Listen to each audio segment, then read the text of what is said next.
नमस्कार साथियों, आप सबका पुनः स्वागत है श्रद्धा एस्ट्रो ज्योतिष में। आज हम लोग कवर करने वाले हैं कन्या लगन की कुंडली में यदि बृहस्पति नवम भाव में बैठे हैं तो क्या फल है। हम ये भी कह सकते हैं कन्या लगन की कुंडली में वृषभ राशि का बृहस्पति क्या फल देता है। इससे पहले हम लोग चैनल में सूर्य, चंद्रमा, मंगल और बुध की कंप्लीट वीडियो रिकॉर्डिंग अपलोड कर चुके हैं।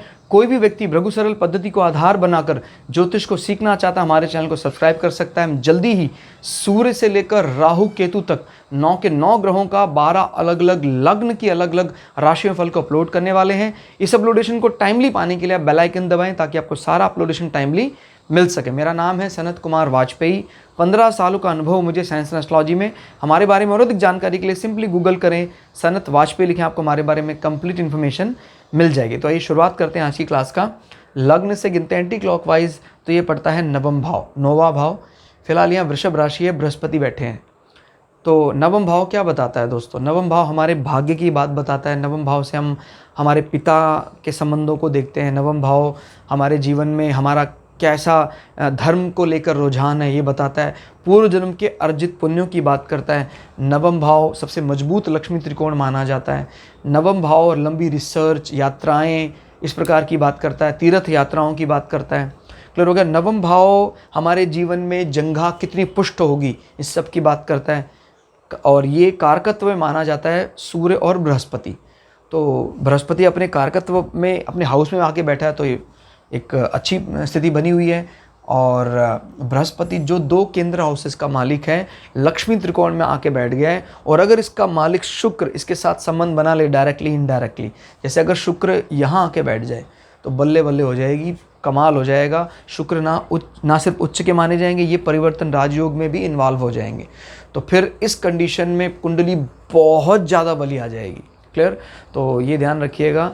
कई दफ़ा कुंडलियों में कुछ ऐसे कॉम्बिनेशन बन जाते हैं जो एकदम उसको फर्श से अर्श पर ले जाते हैं। तो ये बृहस्पति हालांकि भाग्य घर में बैठ गया इतना ही काफ़ी है, लेकिन ये राजयोग भी बना ले और शुक्र को उच्च की कंडीशन में यहाँ बिठा दे तो फिर कहना ही क्या। क्लियर? अब इसमें बृहस्पति यहाँ बैठकर किस प्रकार के जीवन की बात करते हैं देखते हैं। पहले राशि को समझते हैं। ये जो 2 नंबर राशि है ये कालपुरुष की कुंडली में हमारे कुटुंब भाव को रिप्रेजेंट करती है। क्लियर हो गया? तो ये हमारे वाणी, हमारे कुटुंबिक सुख, इस प्रकार के चीज़ों में बड़ा दक्ष है। यानी इसकी जो एक्सपीरियंस है लाइफ का वो उन्हीं चीज़ों में लेकर है। तो जब वो प्लैनेट आपके भाग्य स्थान में पिता को रिप्रेजेंट करता है ना, आपके पिता की वाणी बड़ी सौम्य है बड़ी अच्छी है।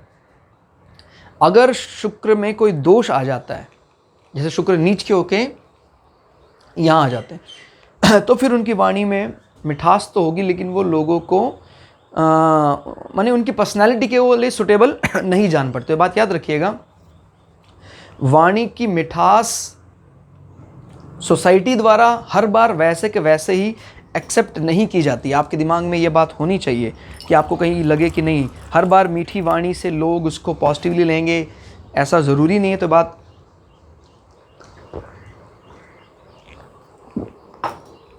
समझिएगा इस बात को कि हमेशा ये कोई ज़रूरी नहीं है कि भाई कई बार हमारा मीठी वाणी हमारे समाज में हमें बुज़दिल भी कहा जा सकता है।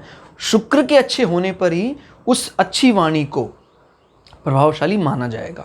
हाँ ये बात है, लेकिन कोई भी शुक्र का दोष को ओवरकम करने के लिए यहाँ बृहस्पति बैठे हुए हैं। अगर कोई दोष दिखाई भी देता है शुक्र में तो भी बृहस्पति उस दोष को कम करेंगे। क्लियर? तो ये एक पार्शियल धन योग की तरफ इशारा कर रहा है। सॉरी, नॉट धन योग, राजयोग की तरफ, पार्शियल राजयोग की तरफ इशारा कर रहा है। क्लियर हो गया? ये भी एक अच्छी इंडिकेशन है कि हमने आधे इस कदम को पूरा किया, एक कदम और रह गया। अगर कहीं भी यहाँ भी बैठ जाता है अगर शुक्र तो भी वो एक्टिव हो जाएगा। धन योग, नॉट धन योग, राजयोग, में बार बार गलती कर रहा हूँ। ये शब्द आप याद रखिएगा। जब कभी भी 1, 5, 9, 11 और 2 इनका इंटरचेंज होता है तो ये धन योग माना जाता है। और जब कभी भी 1, 4, 7, 10, 1, 5, 9 इनका इंटरचेंज होता है तो ये राजयोग माना जाता है। क्लियर? तो इनफैक्ट ये धन योग नहीं बना सकता है, ये राजयोग ही बनाएगा ये कॉम्बिनेशन। अब हम इसके रिप्रेजेंटेशन की बात करते हैं। फिलहाल बृहस्पति यहाँ किन 2 हाउसेस के ऑनरशिप में है? माँ के या जीवन में ओवरऑल सुख को रिप्रेजेंट कर रहा है और रिलेट कर रहा है फादर के साथ। तो आपके मकान के सुख के लिए आपके पिता पे काफ़ी ज़्यादा डिपेंडेंसी रहेगी, उनके कारण आपको ये चीज़ें मिलेंगी। और जब मदर हाउस फादर हाउस के साथ रिलेट करता है पॉजिटिवली, तो ये भी इशारा करता है माँ और पिता की म्यूचुअल अंडरस्टैंडिंग काफ़ी अच्छी है। जब कभी भी माँ, क्योंकि ये माँ से छठा हाउस है, तो जब कभी भी माँ के जीवन में कोई व्याधियाँ विकार आने वाले हैं, वो देखना है तो 9वें भाव से देखा जाता है, क्योंकि ये चतुर्थ भाव से छठा है। 1 2 3 4 5 6। अभी ये बृहस्पति अच्छी स्थिति में बैठा हुआ है यहाँ पर इसका स्वामी होकर, तो ये बताता है कोई विशेष परेशानियाँ आपकी माँ की हेल्थ को लेकर नहीं आने वाली है। क्लियर। फिर आपके पार्टनर का 1 2 3, आपके पार्टनर के फॉर्मल कम्युनिकेशन, आपके पार्टनर के भाई या कह सकते हैं जो अगर जातक है तो उसके साले वो देखने हैं, या ब्रदर इन लॉ, तो हम यहाँ से देखेंगे। साले सालियाँ ये सब हम यहाँ से देखते हैं। तो उनका नेचर भी, यहाँ बृहस्पति बैठकर इसी के स्वामी होकर बैठे हुए हैं, तो उनके साथ बड़े अच्छे संबंध होंगे आपके, और बुद्धिमत्ता ज्ञान का इज्जत करने वाले लोग होंगे वो। अच्छा इशारा है। और जब कभी भी पत्नी आपके भाग्य स्थान में बैठती है इसका स्वामी, तो आपको लगता है कि भाई मेरे भाग्य के लिए बढ़ाने के लिए मेरी पत्नी और माँ की अहम भूमिका है, ये आपके मन में रहता है, रहना भी चाहिए। अगर कभी आपके जीवन में आपको लगे कुछ भाग्य में दिक्कत आ रही है, तो इन्हीं दोनों हाउसेस के रिलेटेड पर्सन को आपको अप्रोच करना चाहिए। फिर बृहस्पति की दृष्टियों की बात कर लेते हैं। 1 2 3 4 5 बृहस्पति यहाँ से बैठकर पंचम दृष्टि आपके लग्न में बनाए हुए हैं। क्लियर। एक लक्ष्मी त्रिकोण में बैठकर दूसरे लक्ष्मी त्रिकोण को देख रहे हैं, ये एक अच्छी बात है।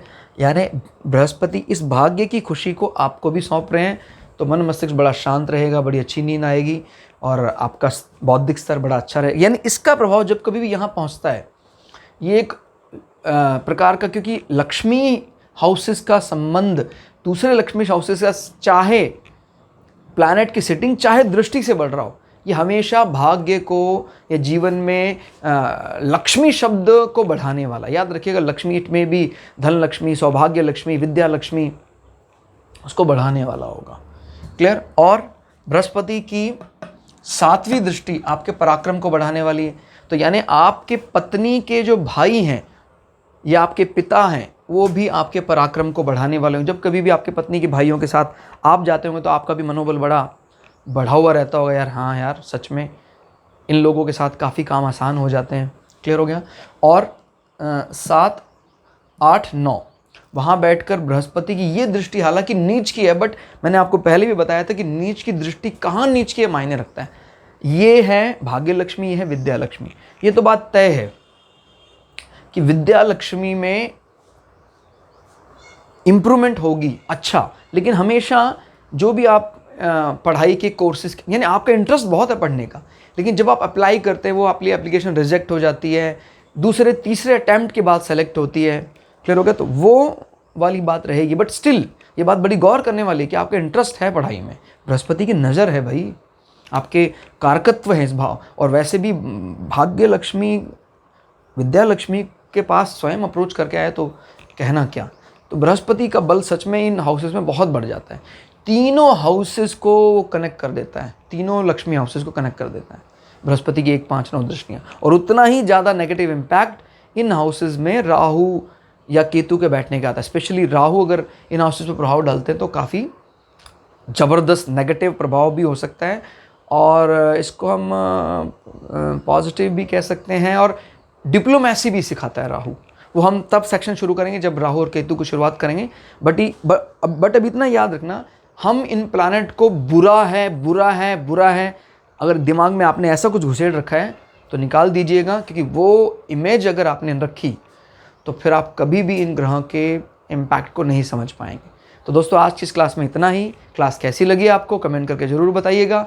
मिलते हैं अगली क्लास में, तब तक के लिए जय श्री भगु पराशरा, जय श्री शुक्राचार्य, नमस्कार।